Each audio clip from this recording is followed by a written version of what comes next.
잠언 14장 1절부터 12절까지 제가 읽습니다. 무릇 지혜로운 여인은 그 집을 세우되 미련한 여인은 자기 손으로 그것을 허느니라.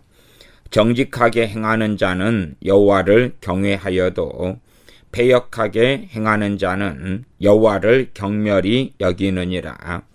미련한 자는 교만하여 입으로 매를 자청하고 지혜로운 자는 입술로 스스로 보전하느니라. 소가 없으면 구유는 깨끗하려니와 소의 힘으로 없는 것이 많으니라. 신실한 증인은 거짓말을 아니하여도 거짓 증인은 거짓말을 뱉느니라.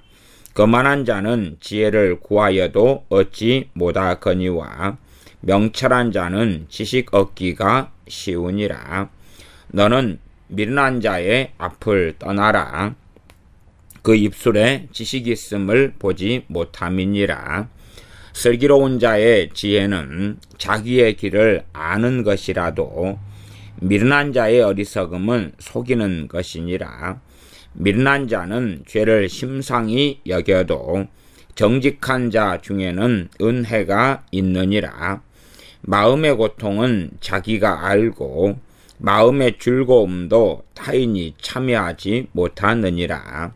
악한 자의 집은 망하겠고 정직한 자의 장막은 흥하리라. 어떤 길은 사람의 보기에 바르나 필경은 사망의 길이니라. 아멘. 무릇 지혜로운 여인은 그 집을 세우되 미련한 여인은 자기 손으로 그것을 허느니라.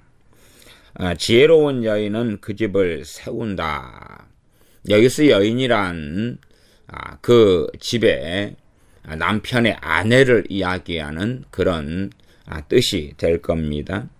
그래서 집안에서 살림을 하거나 내조하는 이 아내는 또 자녀들의 엄마는 그 집을 세운다. 그 집안을 튼튼하게 하고 그 가정을 건강하게 하면서 그 집에 자녀들이나 누구나 다 평안하게 살 수 있도록 하는 지혜와 지각을 가지고 살아가고 자기의 남편을 잘 내조하여서 세워가는 일을 하는데 미련한 여인은 자기 손으로 그것을 험다.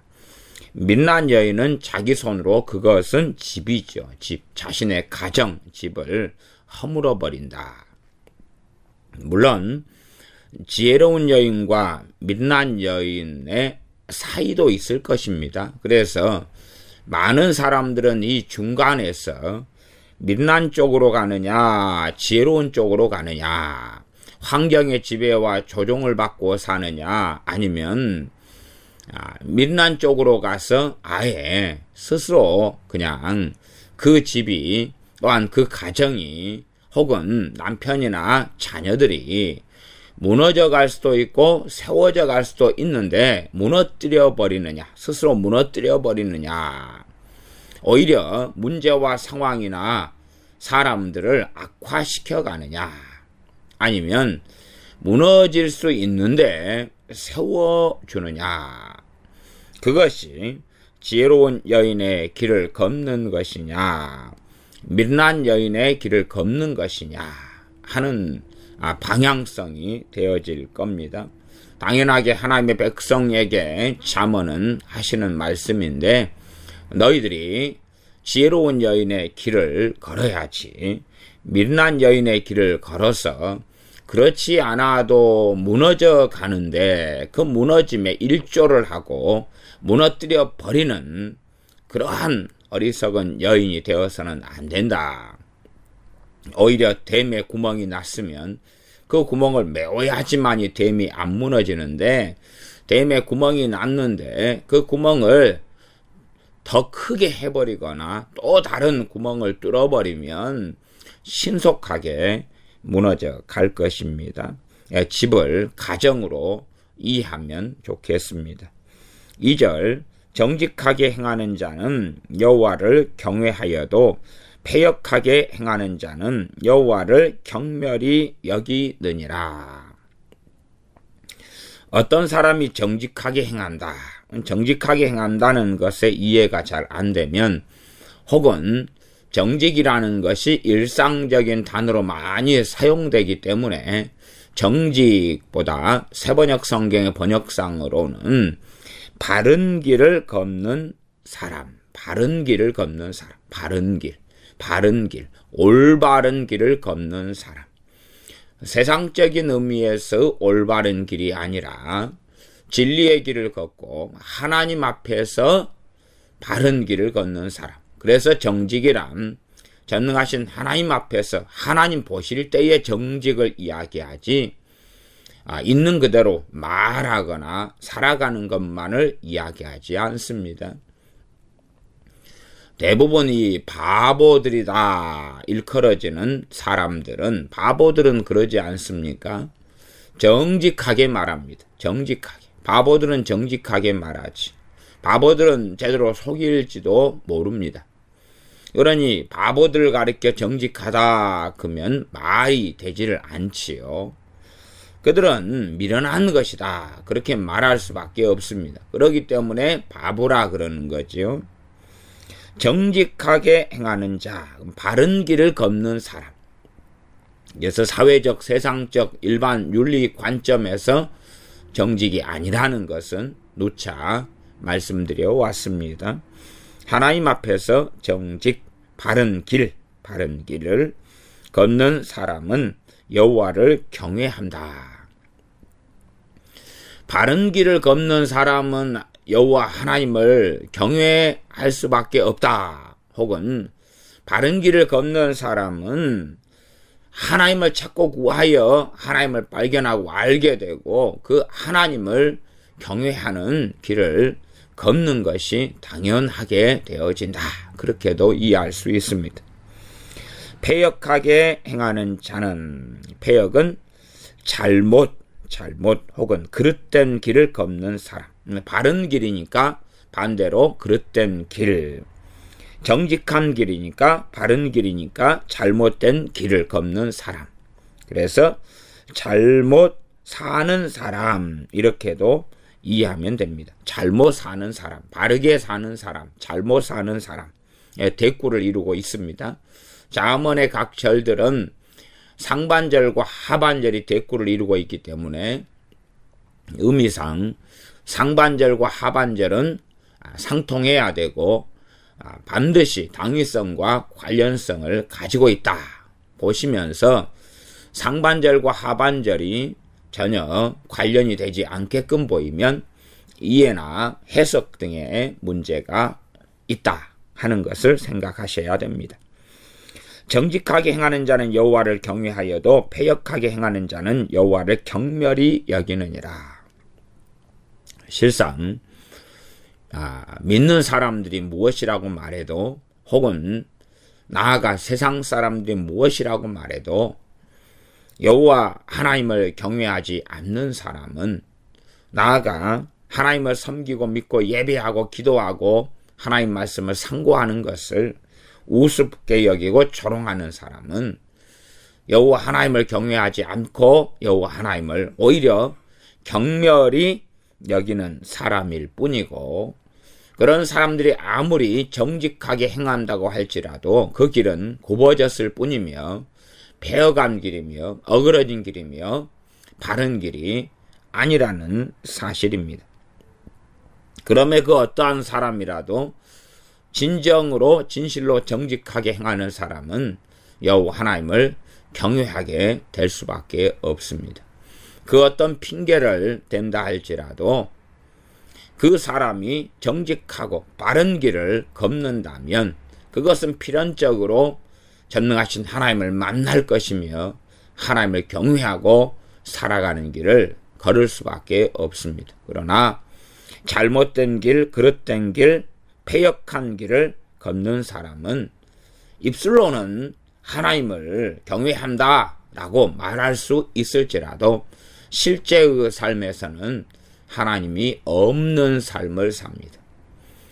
자신이 주인된 삶, 자신의 판단, 자신의 지혜, 자신의 명철, 그리고 실제의 삶에서 믿는 사람이라, 하나님의 백성이라, 하나님을 섬긴다, 그렇게 말은 할지 몰라도 하나님에 대한 아무런 생각이 없습니다. 단지 종교적인 사람들은 자신이 잠깐 기도하고 어느 때에 주일날 같은 때 예배를 잠깐 드리고, 그리고 나는 하나님을 잘 섬기고 믿고 사는 하나님의 백성이라 그렇게 스스로 생각하고 착각하고 살아가지만, 매일 일상사의 삶에서는 주님을 바라봄도, 찾음도, 기억함도, 의지함도, 의뢰함도, 또한 정말 영원한 목표, 영원한 바람, 영원한 소망, 영원한 갈망, 영원한 열망 자체가 없습니다. 무슨 말인고 하니, 하나님의 말씀 66번에서 이야기하는 하나님을 모든 삶에서 경외하며 섬기며 순종하며 사랑하며 의지하며 사모하며 고대하며 바라보며 따라가는 그러한 것에 대한 아무런 관심, 아무런 생각 자체가 없이 그냥 자기의 습관대로, 정욕대로, 생각대로, 판단대로 산다, 그 말입니다.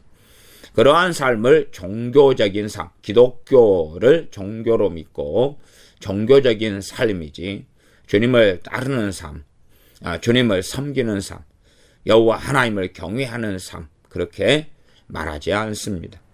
그러므로 유감스럽게 많은 사람들이 잠깐의 예배 시간이나 기도 생활에서는 하나님을 잘 믿고 하나님을 섬기고 경외한다고 착각들은 하지만, 내 평범한 일상사 속에서, 내 가정사 속에서, 내 직장사 속에서, 내 살아가는 일상 속에서 과연 정말 누구를 위하여 살아가는가?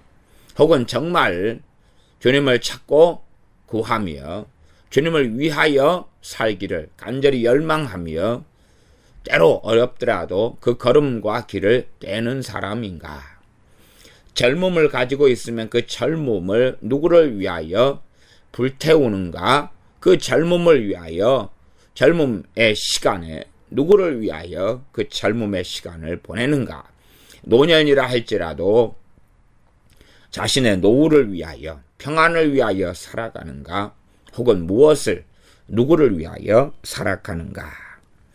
3절, 미련한 자는 교만하여 입으로 매를 자청하고 지혜로운 자는 입술로 스스로 보전하느니라. 미련한 자는 교만하여 입으로 매를 자청한다.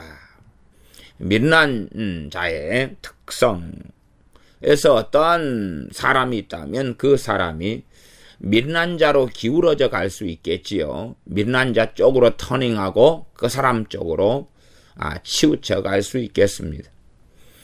줄다리기를 청팀과 백팀이 한다 그러면 줄다리기 할 때에 그 가운데 빨간 선이 있지요. 그래서 라인에 그 빨간 선이나 줄을 묶은 것을 놓고 시합을 할 때에 청팀 쪽으로 빨간 줄이 많이 기울어지면 심판관이 호루라기를 불어서 청팀 승리하고 외치고, 백팀 쪽으로 이렇게 이 빨간 중심선이 많이 이동하면 호루라기를 불고 백팀 승리하고 외칩니다. 그런 것처럼 이 어떠한 사람이 미련한 자 쪽으로 치우쳐 가서 결국은 미련한 자로 굳어져 버리느냐, 아니면 지혜로운 자 쪽으로 치우쳐 가서 지혜로운 자가 되어지고 견고하게 그 지혜로운 자로서 서서 살아가느냐. 그러면 이러한 기로 속에 많은 사람들은 살아갑니다. 어느 쪽으로 갈 것이냐, 어느 쪽으로. 그래서 거기에서는 좌우로 치우치지 말라는 말씀을 적용하면 큰일이 되지요. 그건 빵입니다. 빵. 0입니다. 0. 이 미련한 자는 마이너스, 그리고 지혜로운 자는 플러스.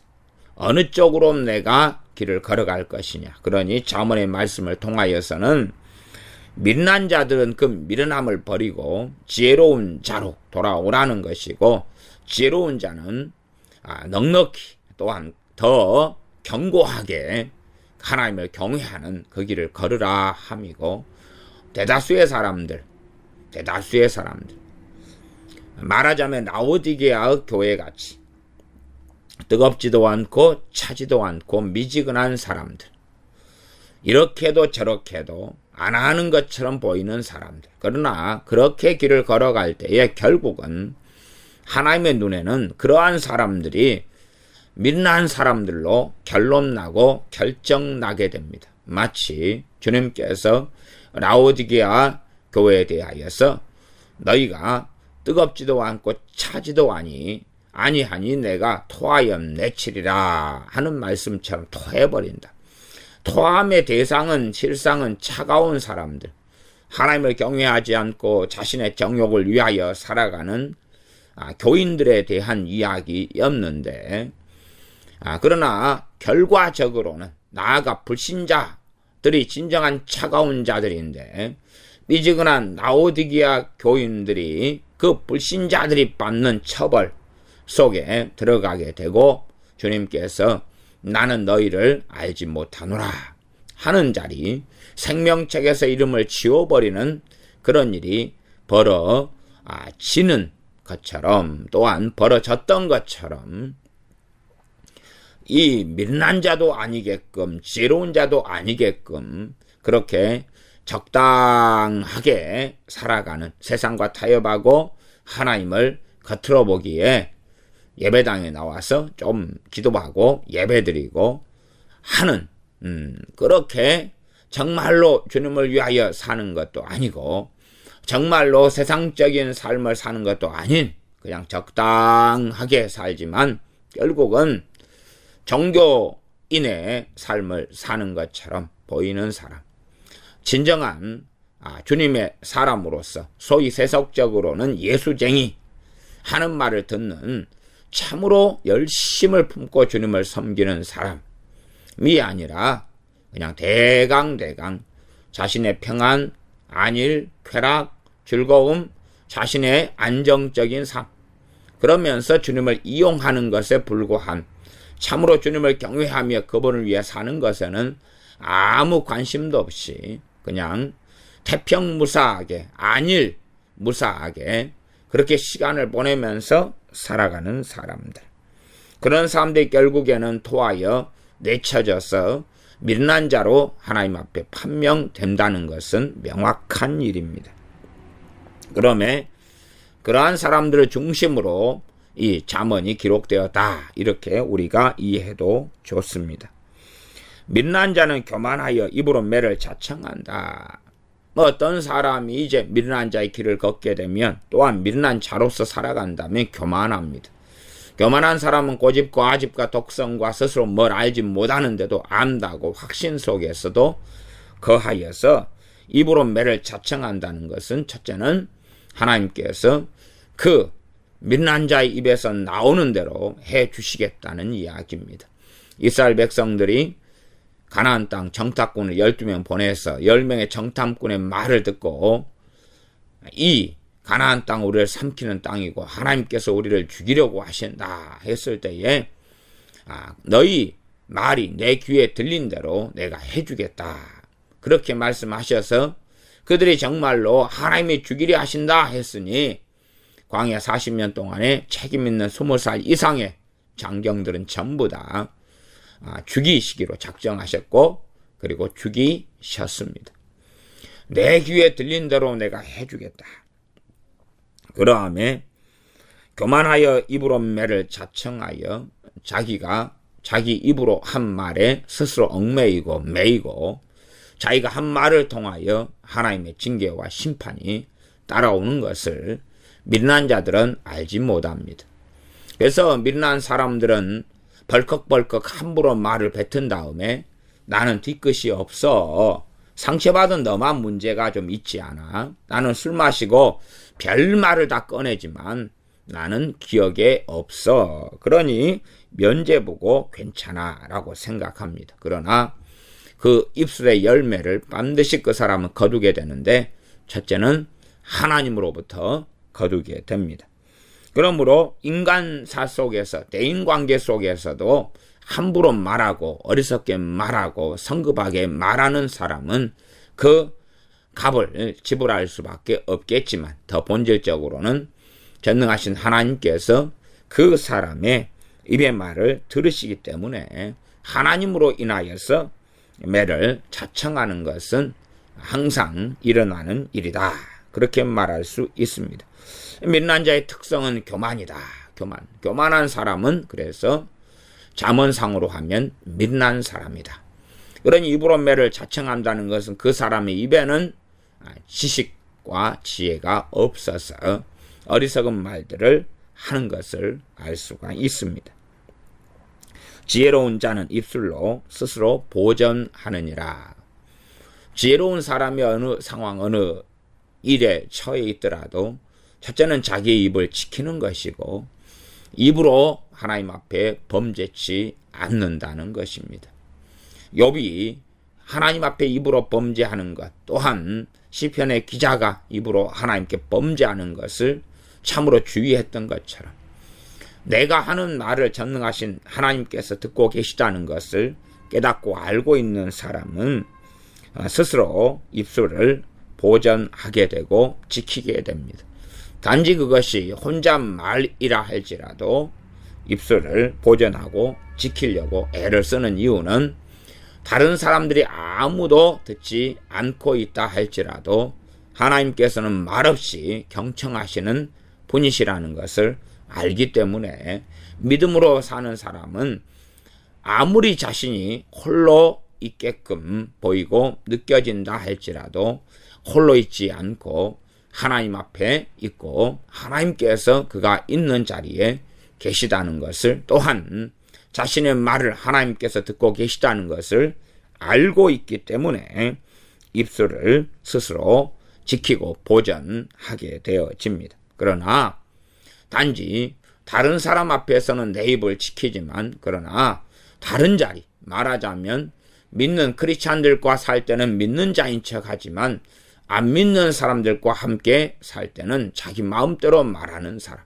다시 말하면 첫째는 우리 자녀들처럼, 초등학교, 중학교, 고등학교 이런 자녀들, 대학생 자녀들처럼 교회 안에서야 선한 말을 하려 하고 함부로 말하지 않으려고 주의한다 할지라도, 학교에서 일상적인 친구들과 만나서 말하면 남자애들은 입에서 하는 것이 욕이고 욕설이며, 또한 좋지 않은 대화들에 끼어들고 함께하고 동조하고 살아가는, 함부로 비난하고 정죄하고 욕하고 살아가는 일이 다반사여서 실제로 그 입술의 열매를 우리의 자녀들은 거두고 살 수밖에 없어집니다.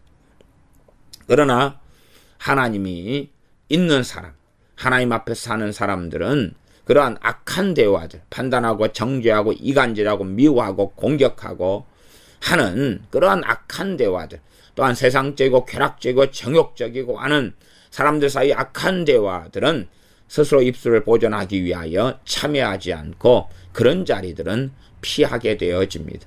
그런 자리들을 피하게 되어지면 세상 사람들은 그 사람을 좋아하지 않겠지만, 전능하신 하나님께서는 그 입술을 보존하고 지키는 자라, 지혜로운 자라 하실 것입니다. 4절입니다. 소가 없으면 구유는 깨끗하려니와 소의 힘으로 얻는 것이 많으니라.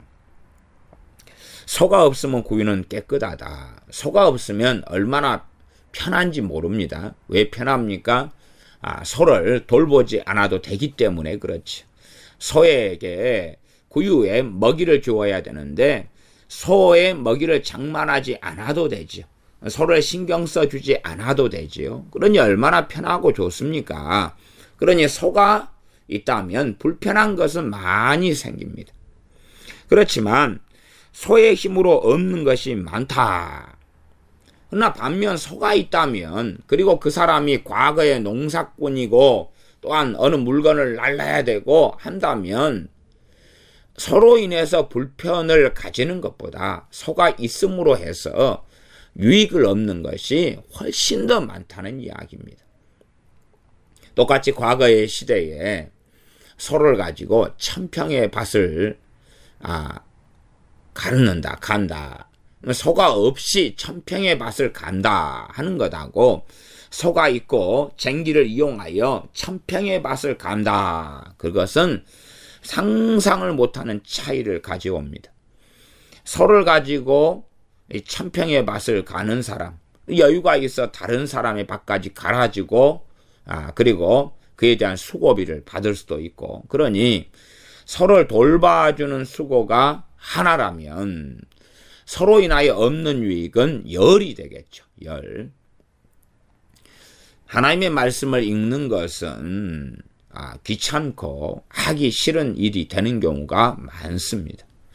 하나님 말씀을 읽는 것 자체가 당장 어떠한 열매와 수고의 결과를 가져오지 않게끔 보일 때도 많고, 또한 하나님 말씀 읽는 것이 헛된 일이고 가치 없는 일처럼 여겨질 때도 아주 많을 것입니다. 그러니 많은 사람은 이 성경을 짐으로 여기고 귀찮은 걸로 여깁니다. 그래서 성경을 읽지 않고 하나님 말씀 묵상하지 않으면 정말 어떤 부분에는 편하고 여유 시간도 더 있고 더 여행할 수도 있고 구경할 수도 있고 잠을 잘 수도 있고 더 놀 수도 있겠습니다. 그러나 진실로는 하나님 말씀을 통하여서 하나님 말씀 읽고 묵상하는데 일이라는 수고가 필요하다면 하나님 말씀을 통하여 얻는 것은 천이고 만이고 백만이 될 수 있을 겁니다. 그러나 어리석은 사람이 하나님 말씀을 통하여 일확천금을 얻기를 원한다면 그는 오히려 잃는 것이 되고 어리석은 열매들만 맺게 되겠지만, 진실로 하나님 앞에서 하나님 말씀을 읽고 상고하는 사람이라면 정말로 얻는 것이 많을 겁니다. 그러니 잠언 14장 4절은 단지 소에 대한 이야기를 하려고 이야기하는 것이 아닙니다.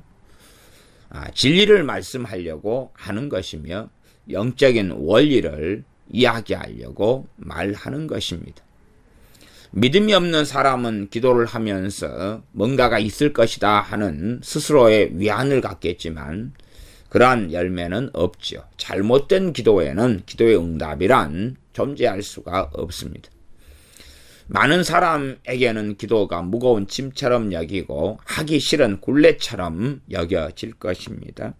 그래서 그런 사람은 기도하기 싫은데 사람 보이기 위하여 억지로 기도를 하지요. 그런 사람에게는 기도의 열매란 찾을 수 없을 겁니다. 그러나 참으로 기도의 가치를 알고 또한 기도의 능력을 알고 하나님께서 기도하라고 말씀하신 명령에 순종하며 무엇보다 믿음으로 기도하는 사람들은 기도하는 일이라는 수고를 해서 1000만, 100만, 1000만이라는 열매를 거두게 되어집니다. 지금으로 이야기하면 그런 것 아니겠습니까? 집이 있다, 아파트가 있다, 집이 있다 그러면 수고를 해야 됩니다. 청소도 해야 되고 관리도 해야 되지. 옷이 있다 그러면 수고해야 됩니다. 때마다 세탁을 해야 되고 관리를 해야 되죠. 그러나 옷이 없으면 다름질할 것도 없고 세탁할 것도 없고 얼마나 편합니까? 대신에 벌거벗고 살아야 됩니다. 집이 없으면 청소도 안 해도 되고 전기세, 수도세도 내지 않아도 되고 얼마나 편합니까? 그러나 길바닥에 노숙자가 되어야 됩니다. 자동차가 없으면 편합니다. 기름값도 들지 않고 자동차 세금도 내지 않고 또한 사고의 위험도 없고 쓸고 닦고 관리할 필요도 없지요. 때에 따라 정비할 필요도 없겠지요. 그러나 그런 사람들은 자동차가 있는 편리함 또한 자동차가 있는 유익을 잘 누리지 못합니다.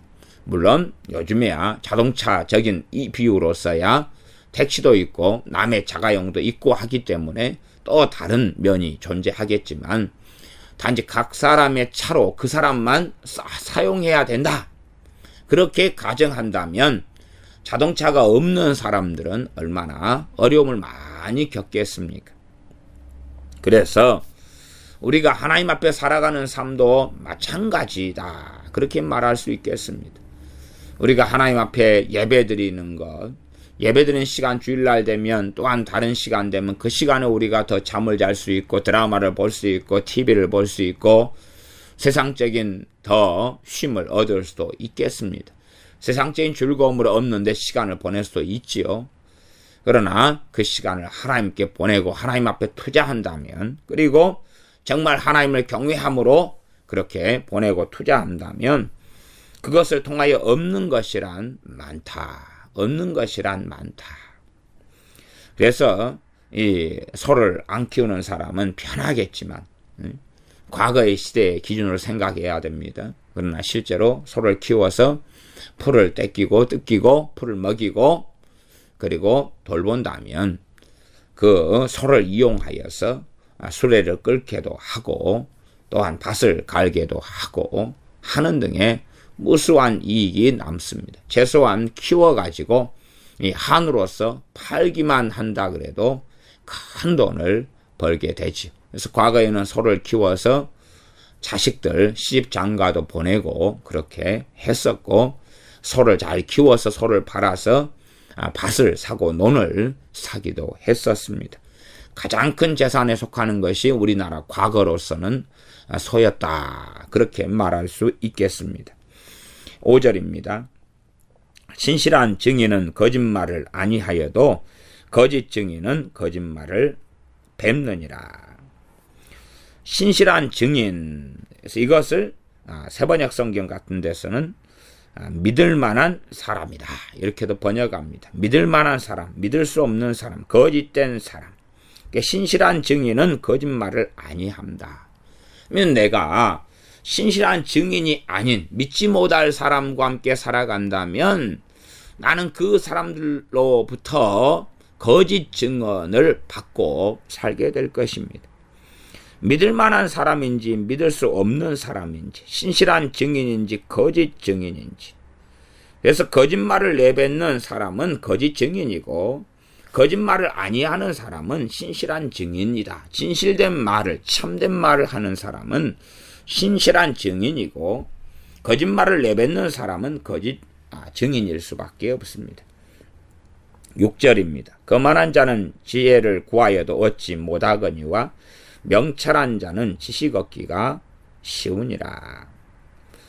이제 우리가 야고보서 1장의 말씀대로 너희가 지혜가 부족하거든 꾸짖지 아니하시고 호의 주시는 하나님께 구하라. 그래야만 지혜를 얻으리라. 그러면서 믿음으로 구하고 의심하지 말라. 지혜를 구하여서 얻지 못하는 사람은 야고보서 1장의 말씀으로는 믿음으로 기도하고 믿음으로 지혜를 구하지 않는 사람, 의심으로 지혜를 구하고 불신앙으로 지혜를 구하는 사람, 이 첫 번째 부류고, 잠언 14장 6절로 하면 거만한 자다. 거만한 자. 거만한 자는 지혜를 구하여도 얻지 못한다. 잠언의 말씀의 기준은 하나님의 백성 이스라엘이기 때문에 이 거만한 자가 지혜를 하나님께 구할 것입니다. 하나님께 구하는 게 당연한 건데 그들은 얻지 못한다. 거만한 자도 하나님 지혜를 주시면요. 그러나 하나님의 뜻은 거만한 자에게 지혜 주시는 것이 아닙니다. 거만한 자가 지혜를 하나님께 받으면 그는 하나님께 받은 지혜를 통하여 자신의 거만을 더 키워가고 높여가고 자신의 교만과 자신의 독성과 아집과 편견을 더 키워가며 마땅히 자신이 자신의 이 지혜이지 하나님께로부터 온 지혜인 것을 대부분은 인정하지 않을 것입니다. 그래서 어떤 사람이 지혜를 구하여도 받지 못하면 야고보서 1장의 말씀으로는 믿음으로 구하지 않기 때문이고 잠언 14장 6절의 말씀으로는 그가 거만한 사람일 수 있다는 것입니다. 그러하며 우리가 거만한 사람으로서 서 있고 그리고 지혜를 하나님께 구한다면 거만한 사람의 특성은 교만으로 나타날 것입니다. 그러니 거만한 이 사람은 하나님을 일상사 속에서는 사실상 의지하지 않습니다. 매일의 삶 속에서 하나님을 의뢰하고 의지하지 않습니다. 그리고 거만한 사람은 자신의 지혜와 명체를 의지하고 살다가 자기 힘으로 해결되지 않는 일에서는 오 하나님 도와주십시오. 그럼 자기 힘으로 해결되지 않는 일을 만나서야 그래서야 도와달라고 하는데 도와달라는 기도의 내용의 핵심도 자기 뜻대로 하나님이 해주셔야 됩니다. 내가 볼 때 이 문제와 일은 이렇게 되어져야 되니까 이 방법과 이 방식으로 하나님은 해주십시오. 그러한 것만으로서 기도하는 일들은 다반사가 되어집니다. 명철한 자는 지식 얻기가 쉬우니라.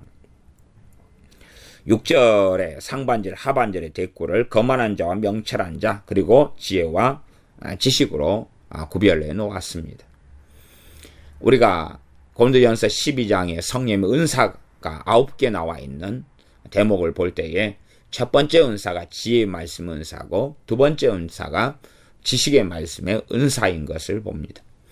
그러므로 하나님으로부터 지혜의 말씀의 은사가 오고 지식의 말씀의 은사가 오고 하나님께서 성령을 통하여 주시는 거죠. 또한 성령께 주시는 것 이렇게 말하는 것도 맞습니다. 그러면 지혜의 말씀의 은사, 지식의 말씀의 은사처럼 이 지혜와 지식이 오는 것, 지혜와 지식. 아니 한 분 하나님으로부터 나오는 게 참된 지혜와 지식이라는 것을 알 수가 있습니다. 지식, 지식. 지혜는 히브리어로 호크마라 그런 것을 우리가 알고 있고 지식은 히브리어로 다트라 하면 다트.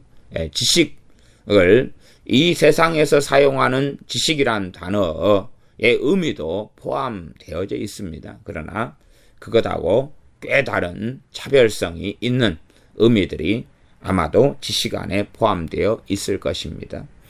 그러니 이 지식은 참으로 하나님을 알므로부터 오는 지식이고 또한 정직한 길, 바른 길을 걷는 데서 오는 지식이고 하나님의 진리의 말씀을 아는 데서 오는 지식입니다. 그러니 이 지식과 지혜는 사실은 긴밀한 관계성이 있지 전혀 다르다 그렇게 말할 수는 없습니다.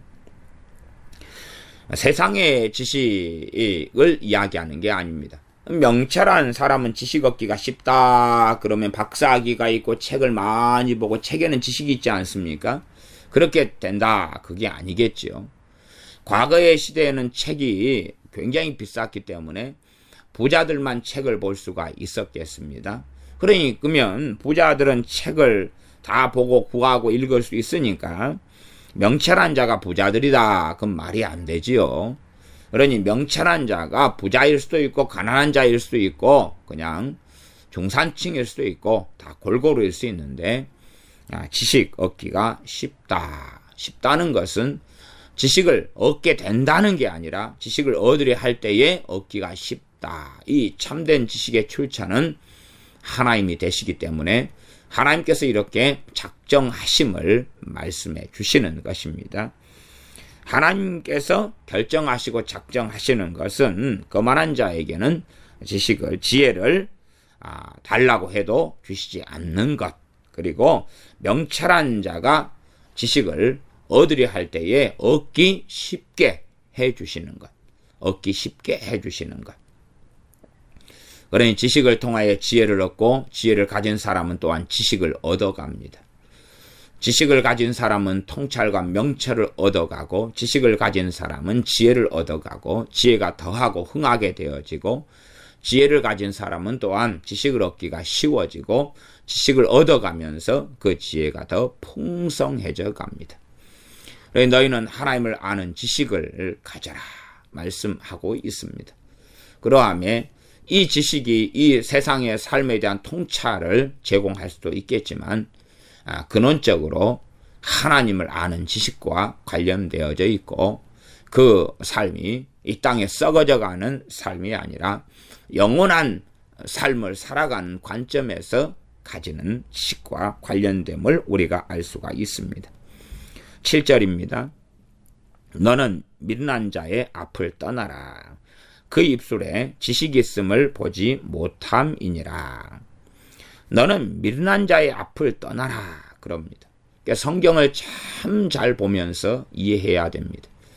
이건 하나님의 말씀이고 하나님의 명령입니다. 하나님의 말씀이고 하나님의 명령입니다. 신약 성경은 구약 성경의 말씀과 상반되지 않습니다. 상반되게 보인다면 구약의 하나님 따로 신약의 하나님 따로 이해하는 어리석은 소치이고, 이 말씀은 잠언의 기자를 통하여서 하나님께서 하시는 말씀입니다. 신약 성경의 사복음서의 말씀이다. 그럼 주님이 이렇게 말씀하셨습니다. 내가 하는 모든 말과 행동은 아버지께서 하시라 하신 거고 주신 거다. 그러니 내가 하는 것은 자의로 하는 것이 아니다 말씀한 것입니다. 아버지 하나님께서 하신 말씀이 잠언이고, 아버지 하나님께서 마지막 때 아들을 통하여 하신 말씀이 명백하게 마태마가 누가 요한복음이며 또한 신약의 많은 성경이라는 것을 우리는 알고 있습니다. 그럴진데 이 구약의 말씀과 신약이 다르다 이렇게 이해해버리면 상당히 곤란하고, 신약의 말씀을 이해하는 전제가 실상은 구약을 베이스로 깔고 있어야 됩니다. 거꾸로도 신약의 말씀을 내가 이해했는데 깨달았는데 구약의 말씀을 읽어보았더니 그것과 상충된 이해가 생겼다. 그러면 신약의 말씀에 대한 이해를 잘못한 것이거나 혹은 구약에 대한 말씀의 이해를 잘못한 것이거나 그렇게 되어질 것입니다. 그러면 14장 7절 같은 경우는 사실은 명백합니다. 너는 미련한 자의 앞을 떠나라.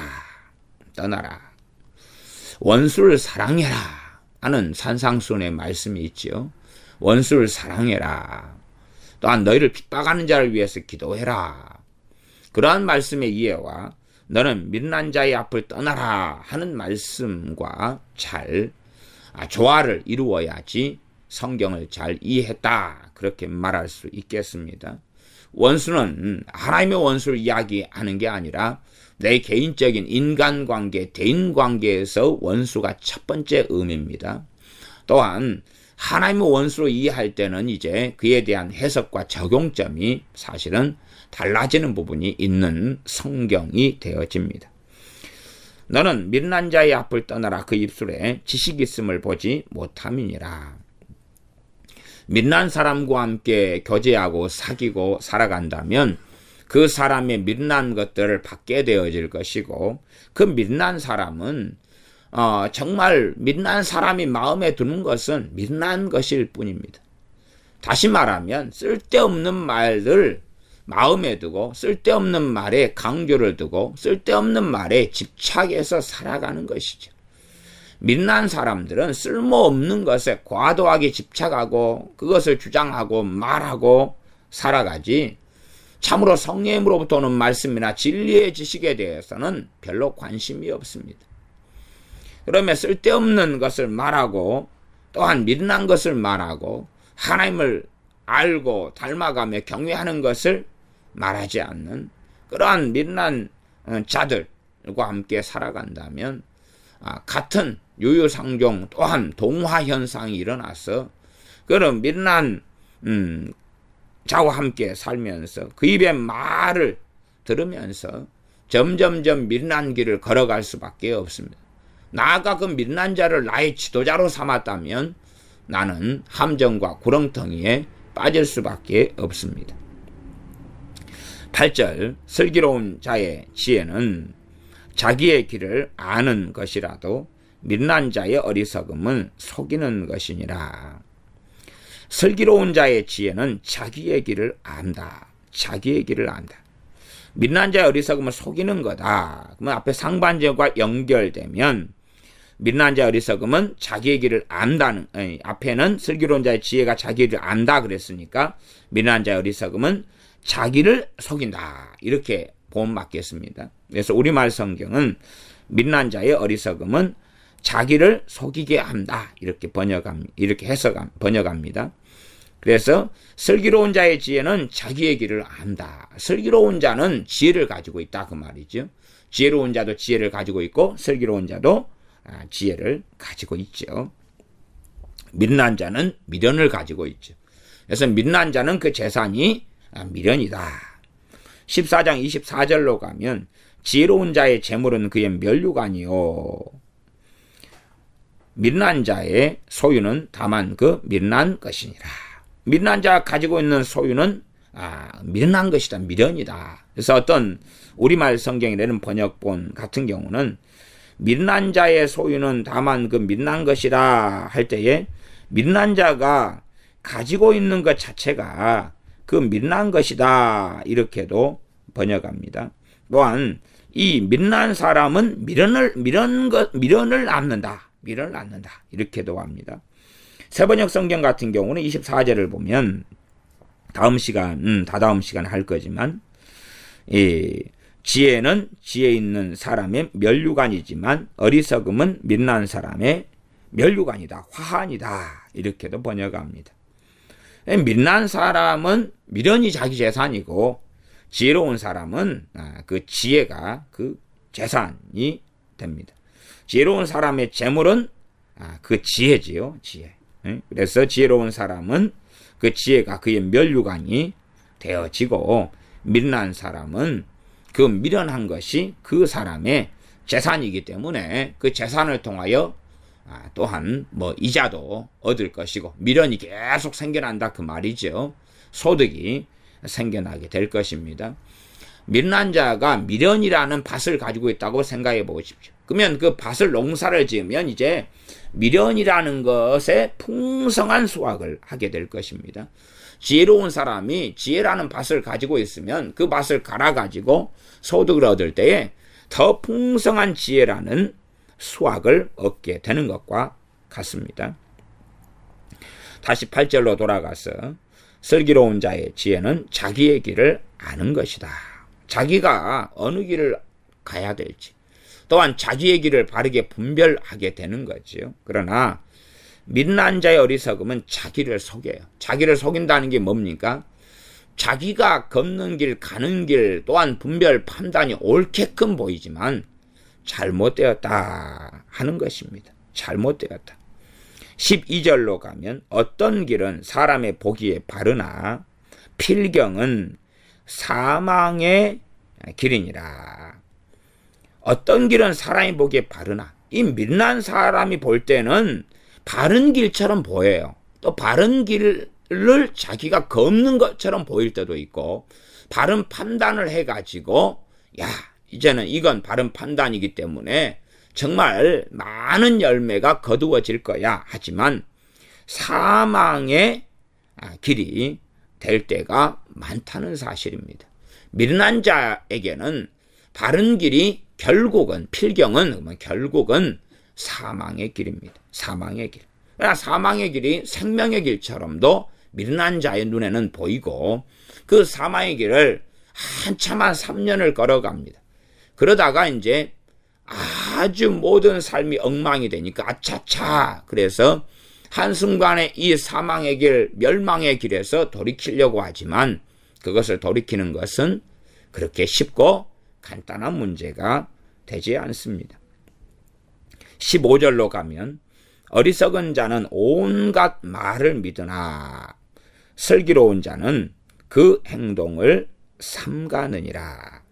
어리석은 사람은 온갖 말, 이 사람 저 사람의 말을 다 듣고 받아들이죠. 그럴듯한 것, 자기가 모르는 것에 대한 것은 사람들은 수용성이 있어가지고 모르는 것에 대한 것은 먼저 다 받아들입니다. 제가 이 방언은사에 대해서도 방언을 부정하고 신하지 않는 사람들을 만나보면 첫째는 그 사람들이 이제 목회자다 그러면 신학교를 다닐 때에 교수님들에게서 은사 중단론을 배우고 기적 종료론을 배우고 그렇게 하면서 방언에 대해서 부정적인 말들을 이제 먼저 들은 사람들은 대부분 방언 은사를 못 받고 거기에서 머물러 버리는 일들이 많더라고요. 또한 이 방언 은사를 또한 성령의 은사들을 부정하는 성경 66권이 다 적어졌으므로 이제 은사는 그쳤다. 기적은 또 멈추었다. 그런 것을 믿고 배운 사람들 그런 교단에 소속되어서 그런 설교와 배움을 듣고 산 사람들은 실제로 성령 은사들에 대하여 극렬하게 반대하거나 부정하거나 그런 경우들이 대부분이었습니다. 혹은 심지어는 은사들을 사모한다 할지라도 잘 받지 못하는 경우들도 아주 많았습니다. 왜냐하면 그 사람의 마음 깊숙한 곳 안에는 성령 은사들에 대한 의심과 불신이 이미 뿌리 깊게 심어져 있기 때문에 그러합니다. 그런 불신과 의심이 심어져 있고 그런 가운데 어떤 사람은 심지어 한 30년 방언 은사를 구하는 사람도 만나보았습니다. 그런데 그 사람은 방언 은사를 사모한다고 했지만은 실제로 사모하는 건 맞지만 어떤 경우도 있었냐 그러면 그 사람이 생각하는 방언 은사가 있어요. 그 사람이 생각하는 방언 은사를 부정적으로 또한 비판적으로 공격적으로 정죄하는 쪽으로 배우고 살다가 나중에 방언 은사가 참 필요하구나 받아야 되겠다. 그런데 자기가 원하는 식의 방언 은사, 자기가 원하는 스타일의 방언 은사, 자기가 원하는 개념상의 방언 은사를 구하면서 수십 년을 보내는 그런 경우들도 보았습니다. 물론 그렇게 30년 또 35년 방언 은사를 구하는 사람과 만나고 또한 집회하는 가운데 만나서 감사하게 다 그날 방언 은사를 다 받고 통역도 해드리고 뭐 그렇게 했습니다만 바른 방언이라는 것을 정확하게 이렇게 알려드리고 또한 통역의 은사를 통해 통역까지 해드리고 뭐 이런 경우들이 제게는 있어 옵니다. 그렇게 이 사람들은 잘못된 걸 듣고 배울 때에 자기가 전혀 모르는 것을 듣게 되면 잘못된 것이라도 먼저 받아들이는 습성을 가지고 있어요. 방언 은사를 하는 사람들이 방언은 좀 이상하다 그렇게 누가 말한다 할지라도 별로 받아들이지 않고 수용하지 않겠지요. 그러나 이제 어리석은 사람이 믿음 없는 가운데 방언 기도를 하는 사람은 방언이 마귀 방언도 있답니다. 그리고 어쩌고 저쩌고 할 때에 그럴 때 그걸 수용하고 받아들이는 사람들이 굉장히 많습니다. 아니 하나님께 성령 은사들을 구했는데 마귀가 줄 수 있다면 뭔가를 줄 수 있다면 그 사람은 기도조차도 하지 말아야 됩니다. 기도조차도 하지 말아야 돼. 그 사람의 믿음이란 마귀가 하나님보다 센 믿음 아닙니까? 그래서 어떤 사람이 마귀 방언 어쩌고 저쩌고 한다면 저는 뭐 마귀 방언이 있다고 믿는 사람들이 그들이 있다고 믿으면 있는 거겠죠. 물론 저는 한 번도 마귀 방언은 지금까지 경험한 적이 없고 들어본 적 자체가 없습니다. 마귀가 역사하는 방언은 많이 들어봅니다. 그래서 말하자면 한 10명이 방언 기도하면 한두 명 정도는 방언 은사는 맞는데 저런 식의 방언을 할 때에 점점점 마귀 역사가 세져버리는 방식의 방언, 또 일반 방언 기도보다 이 방언 찬양을 하는 사람들 가운데서 오히려 상당히 한 10명이면 제 개인의 생각입니다. 제 개인의 생각인데 10명에는 한 서너 명 이상 방언으로 찬양을 하는 사람들, 이런 사람들 경우는 미혹의 영을 따라 방언은 방언인데 그렇게 찬양해버려서 찬양이 아닌 더러운 귀신의 역사가 점점점 방언 찬양을 통하여 심화돼 버린 경우는 많이 봤습니다.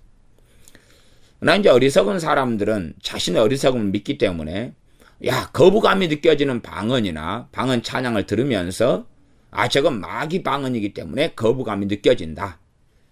거부감이 느껴지는 것까지는 이제 성령 역사로 받는데 그 다음에 이제 해석을 자기의 미련을 통해서 자기 마음대로 해석을 합니다.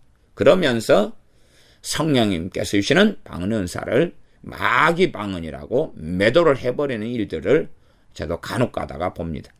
그런 사람들까지도 어떻게 설득할 수는 없겠지요. 믿는 사람은 자기의 믿는 것을 믿고 그렇게 살아갑니다.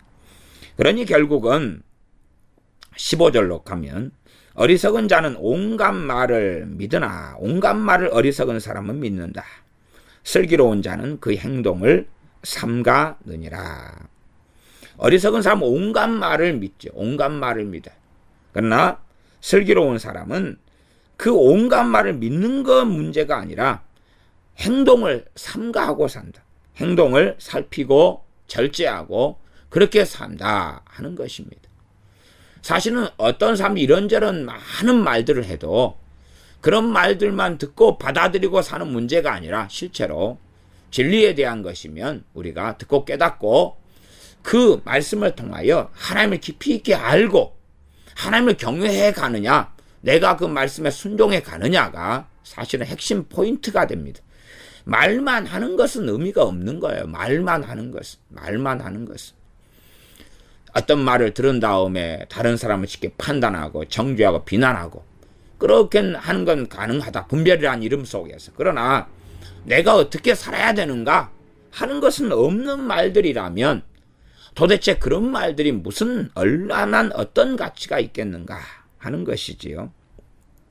8절로 가서 슬기로운 자의 지혜는 자기의 길을 아는 것이라도 미련한 자의 어리석음은 속이는 것이다. 누구를 속입니까? 자기를 속인다 하는 것이 상반절과 연결 지을 때의 하반절의 의미가 됩니다. 미련한 자의 어리석음은 자기를 속인다. 갈라디아서 말씀에도 스스로 속이지 말라. 하나님께서는 만홀이 여김을 받지 아니하시나니 사람이 무엇으로 심든지 그대로 거두리라 말씀합니다. 미련한 자는 어리석음을 가지고 있기 때문에 슬기로운 자는 지혜를 가지고 있고 미련한 자는 어리석음을 가지고 있기 때문에 미련한 자는 어리석음을 통해서 자기를 속여버립니다. 지금 잘 되고 있어. 지금 내가 잘 기도하고 있는데 어느 때가 되면 기도가 응답될 거야. 미련한 자는 기도하면서도 자기를 속입니다. 자기가 믿음으로 기도하고 있지 않다는 것을 확인도 안 하고 그리고 열심히 많이만 하면 된다고 생각합니다. 나아가서 하나님을 위하여 하나님과 함께 진리 가운데 살 마음과 동기와 열정과 열망도 없으면서도 미련한 자는 내가 하나님을 사랑하고 있다. 그렇게 스스로 속이는 경우도 아주 많습니다. 그래서 하나님을 사랑한다고 외치는 그런 복음성가들을 부르면서 자기들을 속여가는 많은 사람들이 있습니다. 자기를 속여가는. 진실하게는 자기 안에 주님에 대한 사랑도 주님에 대한 갈망함도 주님에 대한 사모함도 주님을 고대함도 진리 가운데 살고자 하는 열망도 주님을 위하여 고난의 길을 걷고자 하는 그러한 간절함도 없으면서 나는 주님을 사랑하고 있고 누구보다 주님을 바라보고 있다. 잘 믿고 있다. 이러한 어리석음으로 자기를 속이는 일은 흔한 일이 되어집니다. 그러함에 슬기로운 자는 지혜를 가지고 있어서 그 지혜는 그 사람이 걷는 길을 뚜렷하게 알게 됩니다. 내가 지금 바른 믿음의 길을 걷고 있구나. 내가 바른 진리의 길을 걷고 있구나. 그러면 누가 이단이 되고 사이비가 되는 것은 단지 이단의 영이나 사이비의 영, 더러운 귀신의 역사만, 미혹의 영, 더러운 귀신의 역사만 때문에 일어나는 게 아닙니다. 슬기로운 자는 지혜를 가지고 있어서 미혹의 영이 역사해도 거기에 당하지 않습니다. 혹은 당할 수 있어도 잠깐 당하다가 그냥 제정신이 듭니다. 꼭 말하자면 술을 몇 잔 마셔서 좀 취했다가 술이 깬 다음에 제정신이 드는 것과 같은 이치가 되겠지요. 그러나 이 미련한 자들은 어리석음을 가지고 있기 때문에 바른 것보다는 바르지 않은 것에 더 마음이 끌리고 바르지 않은 것을 자기의 미련함을 믿기 때문에 스스로 속임을 당하는 길에 들어가고 미혹의 영이 들어오고 역사하는 그 길의 문을 활짝 열어버립니다. 그러면 미혹의 영의 문제, 속이는 영, 더러운 영, 귀신들의 문제만 되는 게 아닙니다. 되는 게 아니에요. 이 미혹의 영이 바른 길을 걷는 사람하고는 코드가 안 맞습니다. 안 맞아서 쉽게 역사를 할 수가 없어요. 역사를 하려고 공격을 하려면 굉장히 많은 공격할 빈틈을 만들어내야 되기 때문에 많은 시간이 사실상 걸릴 수밖에 없습니다. 그러나 미련한 자는 어리석음을 가지고 있기 때문에 속이기가 너무 쉬운 거죠. 너무 쉬운 것입니다. 하나님께서 물고기를 만드셨고 사람은 그물질이나 어부나 혹은 낚시꾼들은 이 낚시 도구 등을 사용하여서 물고기를 낚습니다. 지렁이를 잡아와서 갯지렁이를 가지고 낚싯바늘에 끼워서 집어넣으면 물고기들이 그 지렁이를 먹으려고 물고 낚싯바늘에 걸려서 잡히는 것입니다. 그런 것처럼 누가 미혹의 영에게 속아 넘어가느냐, 그것은 미혹의 영의 힘이 강하고 세서 그런 게 아닙니다. 그 사람 안에 어리석음을 가지고 있기 때문에 실상은 자기를 속이는 그런 자리에 들어가게 되어서 미혹의 영이 역사하는 사람이 될 수밖에 없습니다. 그러니 미혹의 영이 잠깐 역사했다 제정신이 드는 사람이야 괜찮지만 깊이 있게 드는 사람들에 대해서는 사실은 저 같은 경우는 별로 할 말은 없습니다. 왜냐하면 어리석음 자체를 가지고 있는 사람이기 때문에 미혹의 영이 떠나가는 것도 쉽지 않고 떠나간다 해도 신속하게 다시 또 다른 미혹 속에 들어가는 것을 보는 것은 흔한 일임을 알기 때문에 그렇습니다. 9절입니다. 밀난 자는 죄를 심상히 여겨도, 심상이는 우습게입니다. 우습게 이렇게 요즘 단어로 이해할 수 있습니다. 밀난 자는 죄를 심상히 여겨도, 우습게 여겨도 정직한 자 중에는 은혜가 있느니라. 밀난 사람은 죄에 대해서 우습게 여긴다. 우습게 여긴다. 죄에 대하여서 가볍게 여긴다 그 말이죠. 가볍게. 별것 아닌 게끔. 죄에 대해서 심각하게 생각하지 않는다 그 말이에요. 말하자면 주님께서 근심하지 말라 그렇게 말씀했으면 근심하고 있는 자신을 보면 심각하게 생각해야 돼. 심각하게. 또 믿음이 적은 자들아, 믿음이 없는 자들아, 그리고 믿음에 대하여 성경이 말씀하고 있는 걸 보고 들을 때에 믿음이 자기가 적거나 없는 걸 발견하면 심각하게 생각해야 돼. 심각하게. 믿음으로 행치 아니하는 모든 것이 죄니라 하는 말씀을 듣고 좀 이해가 되면, 그런데 자신이 문제는 믿음으로 살지 않는 거예요. 그럴 때는 심각하게 생각해야 돼. 심각하게. 거기에 하나님께서는 은혜를 주십니다. 심각하게 생각하는 사람은 정직한 자 중에는 은혜가 있느니라. 정직한 자가 올바른 길을 걷는 사람이라 그랬죠. 바른 길을 걷는 사람, 올바른 길을 걷는 사람. 그러니 믿음이 내가 없구나, 아니면 믿음이 지금 별 볼 일이 없구나, 그리고 믿음의 말씀을 들을 때에 심각하게 생각해. 하나님께서 말씀하신 거기 때문에, 하나님 말씀에 내가 지금 어그러져 있기 때문에 심각하게 생각하는 사람들은 정직한 자의 길을 걷게 되는 상황이고, 거기에는 하나님의 은혜가 있다는 사실, 하나님의 은혜가 있다. 그러나 밀난 자, 어떤 사람이 지금 밀난 자의 길을 걸을 수도 있고, 또한 이 정직한 자나 지혜로운 자의 길을 걸을 수 있다 그랬습니다. 그래서 9절에는 상반절은 밀난 자고 하반절은 정직한 자를 이렇게 대조를 하고 있습니다.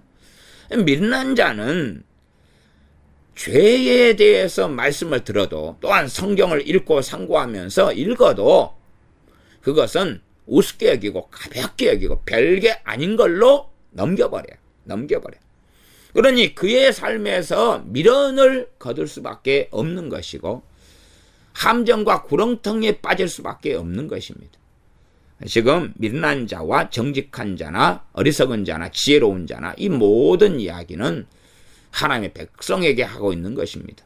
그러니 어떤 사람들은 잠언을 읽으면서 자기하고 아무 상관이 없는 걸로 읽거나, 혹은 자신을 스스로 정직한 자로 여기는 밀난 그리스도인도 정말 많을 것입니다. 10처녀가 다 주님을 기다렸는데 5처녀는 슬기로운 처녀들이었고 5처녀는 밀난 처녀들이었습니다. 그래서 밀난 처녀들은 기름을 준비하지 않았고 슬기로운 처녀들은 기름을 준비하여서 주님을 맞이했고 주님과 함께 잔치에 들어갔습니다. 그러나 밀난 5처녀는 기름을 준비하지 않았고 결국은 주님께서 나는 너희를 알지 못한다, 열어주소서 할 때에 주님께서 나는 너희를 알지 못한다고 말씀하셨습니다. 다시 말하면 밀난 자들은 어느 때가 되면 너희는 내 백성이 아니다, 너희는 너희는 암미가 아니라 노암미다. 너희는 내 자녀가 아니다. 라고 말씀하실 때가 찾아올 것입니다. 그래서 우리는 이 중간에 있다가 슬기로운 자의 길을 걸을 수도 있고 미련한 자의 길을 걸을 수도 있고 또한 정직한 자의 길을 걸을 수도 있고 어리석은 자의 길을 걸을 수도 있습니다. 그래서 미련한 자의 길을 걷는 것은 아주 쉽습니다. 어떻게 하면 되냐 하면 죄를 가볍게 여기면, 죄를 우습게 여기면, 죄에 대해서 말씀을 들어도 별것 아니게끔 마음에 담지 않으면 된다 그 말이. 마음에 담아두지 않으면. 그리고 오히려 그런 것이 나타나고 드러날 때에 기분 나빠하면 훨씬 더 쉽게 미련한 자가 되어지고 미련한 자 중에서도 급수가 아주 높은 사람이 될 수가 있습니다. 미련한 자는 죄를 우습게 여긴다. 그렇기 때문에 미련한 자가 설교자가 되면 그 사람은 죄나 회개에 대해서 제대로 설교하지 않겠죠. 그리고 하나님의 사랑 타령만 하고 있을 수 있겠습니다. 하나님의 은혜 타령만 하고 있을 수도 있겠어요. 그러나 은혜는 누구에게 주어집니까? 정직한 자에게 주어집니다. 은혜는 올바른 길을 걷는 사람, 나아가서 교만한 자를 하나님이 대적하시되 겸손한 자에게 하나님께서 은혜를 주시느니라 말씀하신 것과 같이 이 정직한 자, 바른 길을, 올바른 길을 걷는 자 중에는 그 말이 가운데는, 정직한 자 가운데는, 정직한 자 인생과 삶 속에는 그렇게도 이해하면 됩니다.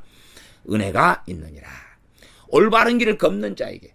그러면 이 미련한 자들이 기도하면 은혜가 있겠습니까? 응답이 있겠습니까? 없지요. 뭐 절대 없다 그렇게 말하기는 어렵습니다만은 일반적으로 없다. 왜? 은혜는 미련한 자의 몫이 아니거든요. 정직한 자에게는 은혜가 있습니다. 정직한 자에게는. 그래서 이 잠언의 이 전반적인 말씀은 기도하고 상관시키는 게 아니라 하나님의 은혜는 그 사람이 누구인가, 하나님 보시기에 그 사람이 누구인가와 관련이 있습니다. 기도도 마찬가지입니다. 누가 기도하는가? 하나님께서 의인의 간구에 귀를 기울이신다. 누가 기도하는가? 통회하는 자가 기도하는가? 마음이 상한 자가 기도하는가? 마음이 상한 자도 하나님 앞에서 마음이 상하는 것을 이야기하지. 실망스러운 일, 절망스러운 일, 낙담한 일, 사람에게 모욕을 당한 일로 마음이 상했다. 그게 아니죠. 마음이 상해도 사람에게 모욕을 당했는데 우리 주님을 섬기는 이유 때문에 모욕을 당한다. 그런 경우는 또 다른 경우가 될 것입니다. 정직한 자 중에는, 정직한 자 가운데는 은혜가 있느냐. 정직한 자들의 삶 속에는 하나님의 은혜가 있다. 나 미련한 자는 특성이 죄를 우습게 여긴다. 죄를 별것 아닌 것으로 여긴다. 미련한 자들은 죄에 대해서는 듣기 싫어합니다. 죄에 대해서는 듣기 싫어요. 그래서 기도에 대해서도 성경은 선지자들은 잘못된 기도를 이스라엘 백성이 너무 많이 하기 때문에 너희가 하나님께 나와 너희 기도를 듣는 것을 하나님께서 힘들어하고 계시다. 그러니 너희가 하나님께 나와서 기도하지 말아라. 기도해도 하나님이 비웃고 안 들으신다. 이런 메시지들을 많이 선포했습니다. 그런데 죄에 대해서, 기도의 죄에 대하여 생각하지 않는 사람들은 기도 열심히 하십시오. 열심히만 많이만 하면 됩니다. 열심히만 하면 됩니다. 여러분의 기도는 절대 땅에 떨어지지 않습니다. 여러분의 기도는 만사를 변화시킵니다. 이렇게 좋은 쪽으로만 이야기하고 말죠. 중보기도는 모든 것을 다 해결합니다 하는 극단성 속에 들어 미련을 낳게 되는 사람들도 많습니다. 10절, 마음의 고통은 자기가 알고 마음의 즐거움도 타인이 참여하지 못하느니라. 마음의 고통이 있다면 그 고통이 무엇인지 그 사람이 알고 있다. 그러니 우리가 마음에 어떤 상처가 있다 그러면 이런저런 어떤 지식보다도 내가 어떤 사건과 일을 기억할 때에 내 마음의 고통을 가져오는 것, 그런 것이 마음의 병이고 마음의 정신적 외상이라면 그것이 치유되어야 된다는 것을 알고 있어야 됩니다. 그냥 이런 심리학 책, 저런 상담책을 보면서 자기가 전혀 생각지도 않았는데 그것이 정신적 외상이야? 그것이 내적 치유를 받아야 될 마음의 상처야? 오, 그런 것이 내가 상처 받았었어. 그렇게 생각하는 것은 대부분 거짓에 들어갑니다. 거짓에. 사실은 제가 그런 것을 얼마나 믿어야 될지 믿지 않아야 될지 고민하는 것도 있습니다. 소위 말하면 성령의 은사로서 어떤 사람에게 당신이 태아 때에 받은 정신적 외상이 있습니다. 당신이 태아 시절에 엄마가 당신을 저주하고 증오하고 임신한 것에 대하여 싫어하고 낙태를 시켜버리려고 했고 그런 것 때문에 정신적 외상을 받았습니다. 그런 것을 하는 사람들이 종종 있어요. 그 가운데 저는 일부는 사실이라고 믿습니다. 그래서 일부는 치유돼야 된다고 믿습니다. 그러나 유감스럽게 그 가운데 많은 것들은 거짓이고 미혹인 경우도 제가 생각하고 있습니다. 그러면 참된 성령 은사와 지식의 말씀 은사를 통하여서 그렇게 행하고 난 다음에 내적 치유가 바르게 행해진다면 반드시 결과, 열매는 있어야 됩니다. 그러나 말뿐인 그런 것은 절대 믿을 수 없습니다. 또한 열매도 마찬가지죠.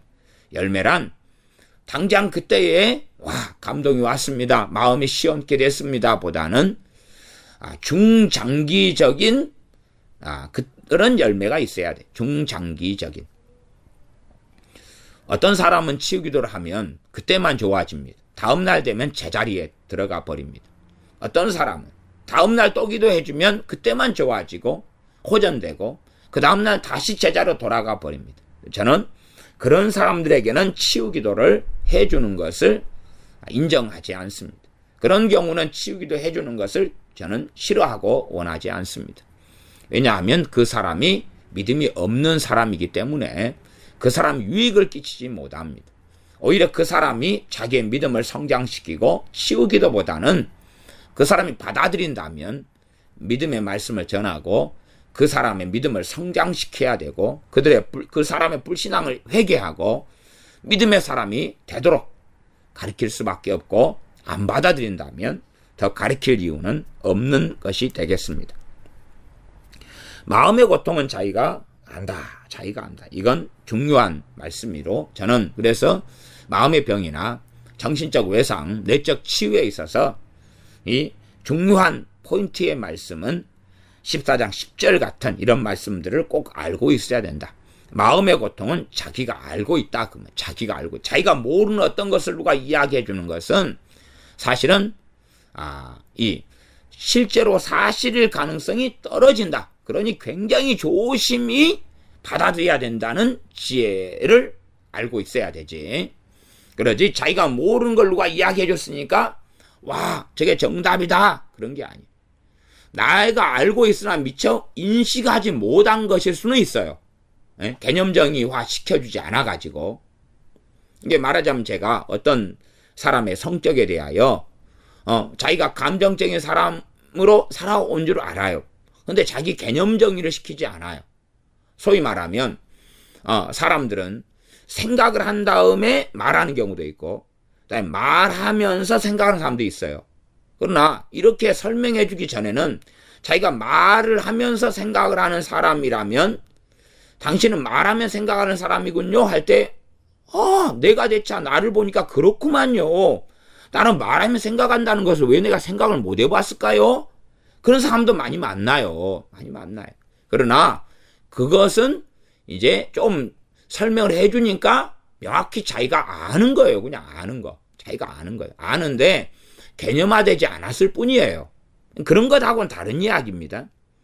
그래서 전혀 생각지도 않았는데 뭔가 상담류 책들, 기독교 상담이나 내적주의 책 등을 통하여서 당신 이런 상처를 당신은 받았어요. 그런데 그에 대한 상처도 없고 아픔도 없어요. 당신은 아빠한테 학대를 받았어요.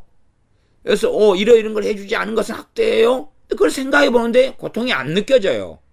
그러면 그것은 거짓이고 사실이 아니다. 이렇게 이해하는 것이 바르지 않느냐 그 말이에요. 마음의 고통은 누가 아니까요? 자기가 아니까. 마음의 즐거움이 있어도 타인이 참여하지 못한다. 함께 해줄 수 있어요. 그러나 그것은 거기에 참여할 수는 없는 거예요. 참여할 수 없는 거예요. 슬퍼하는 자들과 함께 슬퍼해라. 그러면 슬퍼하는 사람 울고 있다 해서 같이 울라는 게 아니에요. 아니, 내 자신의 슬픔이 아닌데 어떻게 같이 울 수 있겠어요? 같은 사람의 슬픔이 돼야지요. 슬퍼하는 사람과 함께 슬퍼하라는 것은 그 슬퍼하는 사람의 짐을 함께 짊어질 수 있다면 지면서 그를 도우라는 이야기죠. 도우라는 이야기지. 함께 그냥 우는 사람과 엉엉 울고, 그 마약하는 사람들과는 함께 마약을 해야 됩니까? 알코올 중독자들하고는 함께 술을 마셔야 되냐 그 말이에요. 술 마시는 사람과는 함께 술 마시고 뭐 그런 거라고 생각하냐 그 말이에요. 그런 게 아니다 그 말이에요. 기뻐하는 자들과는 함께 기뻐해라. 그러면은 이 세상에 나이트클럽에서 기뻐하는 사람들과는 함께 나이트클럽에서 기뻐해야 되겠느냐 그 말이죠. 그런 게 아니겠죠. 마음의 즐거움은 타인이 참여하지 못해. 아무리 부모가 자식을 사랑해도 자식의 다리가 잘렸는데 그 고통은 그 자식 당사자만 느끼는 거예요. 부모가 자기 사랑하는 자식의 다리가 잘렸기 때문에 울고 통곡할 수는 있어요. 그러나 그 당사자가 느끼는 고통까지는 느낄 수가 없어요. 느낄 수가 없어요. 단히 느껴봐도 자식에 대한 마음의 사랑과 연민 때문에 마음의 고통이겠죠. 마음의 고통. 어떤 엄마에게 자식이 죽었어요. 그 마음의 고통은 당사자만이 겪고 당사자만이 아는 거예요. 그러지 타인이 위로해주고 아이고 얼마나 슬픕니까 해도 그 동일한 일을 겪은 사람만이 자기 자식이 죽은 마음의 고통 때문에 상대방의 자녀가 죽은 마음의 고통에 함께 그 어느 정도일 거다라는 짐작은 하고 같이 느낄 수는 있으나 그러나 그럼에도 불구하고 다른 고통이에요. 다른 고통. 유사품일 수는 있으나 똑같은 건 아니다 그 말이죠. 마음의 즐거움도 타인이 참여하지 못하느니라. 악한 자의 집은 망하겠고 정직한 자의 장막은 흥하리라. 악한 자의 집은 망한다. 정직한 자의 장막, 장막이 집이지요. 그건 흥하게 될 것이다. 네, 하나님께서 그 사람의 장막이 무엇일까? 장막. 단지 그냥 집일까? 단지 그 사람의 인생일까? 무엇일까? 단지 성공일까? 실패일까? 그래서 본질적으로 악한 자의 집이다 할 때에 그 집은 그 사람의 인생과 삶을 통틀어서 하나님 보시기에 가치가 있느냐 없느냐를 이야기하는 것을 보는 것이 맞을 겁니다.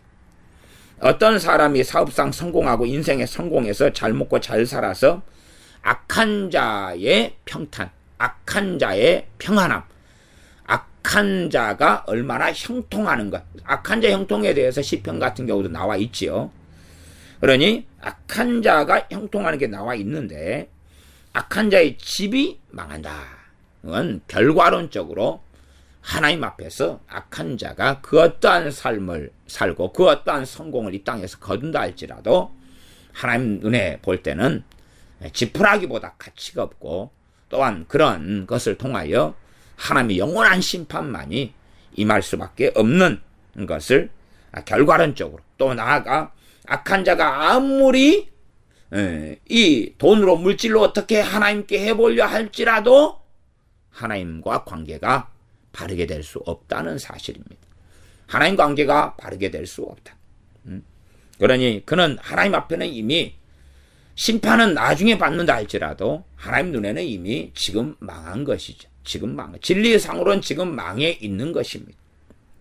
그러나 정직한 자의 장막은 흥하리라.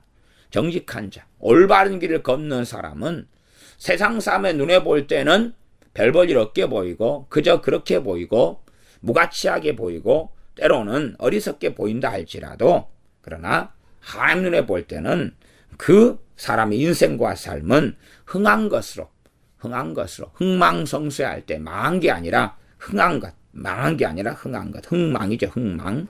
그래서 흥한 것으로 하나님은 보신다. 어떤 길은 사람이 보기에 바르나 필경은 사망의 길이니라. 사람들이 어떤 길이 있는데 사람이 보기에 바르게 보이는 길이 있다 그 말이. 바르게 보이는 길. 미련한 사람이 보는 바르게 보이는 길은 거의 대부분 잘못된 길일 거고 그 다음에 지혜로운 자가 보는 바른 길은 거의 대부분 바른 길일 거예요. 그러나 이제 미련한 자나 지혜로운 자 이 중간에서 있으면서 차지도 않고 더럽지도 않고 어떻게 할까 하는 사람 눈에는 바르게 보이는 어떤 길이 사망의 길인 경우도 많고 또한 진짜로는 바른 길도 있다 그 말이에요. 그런데 사람들은 너무나 자기 판단을 많이 믿고 삽니다. 자기 판단, 자기의 생각을 많이 믿고 살아서 그래서 이 바른 길로 보이기 때문에 그 길을 달려가는데 결국은 종착역에 도착해 보니까 사망의 길이더라. 결국은. 그러니 우리가 어떤 길이 우리 눈에 보기에 바른 길로 보인다 할지라도 참된 성령의 역사로 분별하고 그것이 뚜렷하게 바른 길로 알아지지 않는다면 그리고 긴가민가 하다면 정말로 주의하고 조심하여서 그래서 살펴야 될 것입니다. 또한 살핀다 해도 내 자신의 판단을 그럴 때는 다 믿을 수 없다는 것 정도는 말씀을 통하여 생각해 보아야 됩니다. 기도하겠습니다.